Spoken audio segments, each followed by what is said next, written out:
Tafsir Surat Al-Ikhlas. Qul huwallahu ahad. Katakanlah Muhammad dialah Allah, yang Maha Esa. Wahai Nabi Muhammad, katakanlah kepada kaum musyrik yang menanyakan sifat dan nasab Allah dengan tujuan mengejek, dialah Allah, yang Maha Esa. Tidak ada sekutu baginya. Dia tidak berbilang dalam nama, sifat, dan ketuhanannya. Pada ayat ini, Allah menyuruh Nabi Muhammad menjawab pertanyaan orang-orang yang menanyakan tentang sifat Tuhannya, bahwa dia adalah Allah yang Maha Esa, tidak tersusun dan tidak berbilang, karena berbilang dalam susunan zat berarti bahwa bagian kumpulan itu memerlukan bagian yang lain, sedang Allah sama sekali tidak memerlukan suatu apapun. Keesaan Allah itu meliputi tiga hal, Dia Maha Esa pada zatnya, Maha Esa pada sifatnya dan Maha Esa pada perbuatannya. Maha Esa pada zatnya berarti zatnya tidak tersusun dari beberapa zat atau bagian. Maha Esa pada sifatnya berarti tidak ada satu sifat makhluk pun yang menyamainya dan Maha Esa pada perbuatannya berarti dialah yang membuat semua perbuatan sesuai dengan firman-Nya. Sesungguhnya urusannya apabila dia menghendaki sesuatu dia hanya berkata kepadanya, jadilah. Maka jadilah sesuatu itu. Yasin ayat 82. Allahus Samad. Allah tempat meminta segala sesuatu. Allah tempat meminta segala sesuatu. Dia Maha Pencipta, Maha Kaya, dan Maha Kuasa.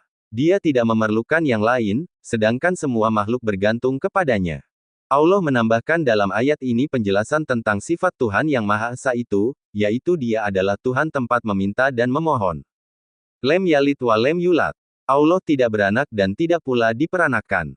Dia tidak beranak, tidak ada yang sejenis dengan Allah sehingga bisa menikah dengannya dan melahirkan anak, dan Dia tidak pula diperanakan karena Dia kekal dan tidak bermula. Sesatlah orang Yahudi yang meyakini Uzair sebagai putra Allah, orang Nasrani yang meyakini Nabi Isa sebagai putra Allah, dan orang musyrik Arab yang meyakini malaikat sebagai putri Allah.